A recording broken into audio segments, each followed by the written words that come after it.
In this next tutorial, we're going to take a look at one of the most important tools that you can know about, and that's the Align and Distribute tools.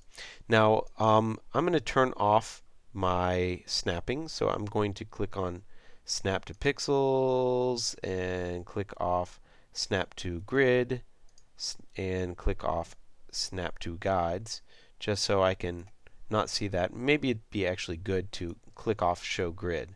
That way we don't see it anymore. Now, in order to use this tool, we need to draw some objects. So whether or not you're in drawing mode or object mode doesn't really matter. Shape mode or object mode doesn't really matter. I can be in object mode, and I want to create a number of copies. Well, we could try and create a small rectangle and then actually try and draw that a whole bunch more times, but that's really a bad idea. So another option is to Control C and then Control V, but you'll notice that that moves to a different location. So here's the best way to duplicate, in my opinion.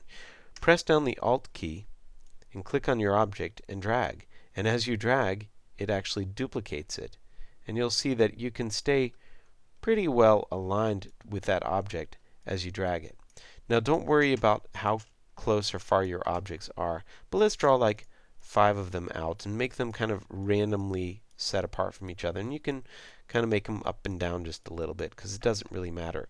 And it's actually not a bad idea for you to scale a couple as well. And you'll see why in just a minute. So notice that I have all these boxes now. And we're going to play around with a little bit of align and distribution.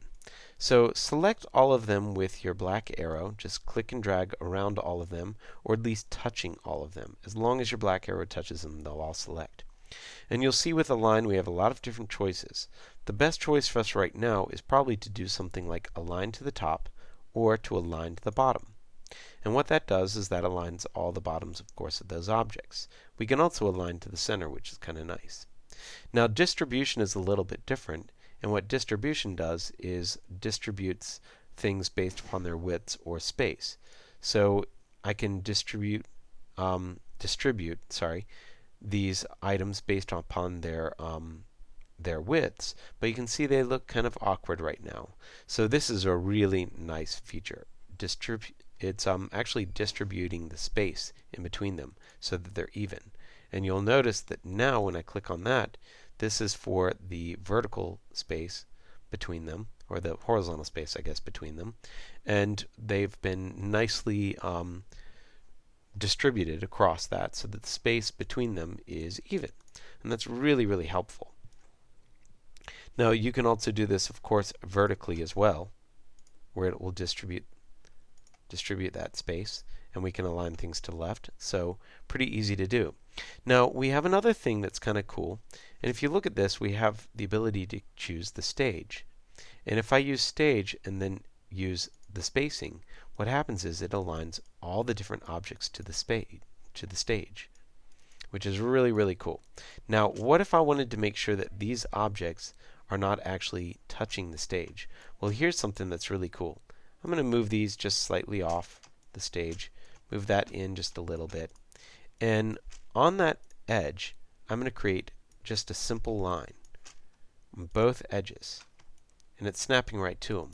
Now, select those lines as being a part of what operation you want to do here. And when we do the align to stage, what happens is they actually become a part of that calculation. Then we can remove them, and what we're left with is all of these objects evenly distributed across the stage. So that's really cool. Now, the last thing, which is really cool, is that maybe I'll just have a couple objects down here that I can show.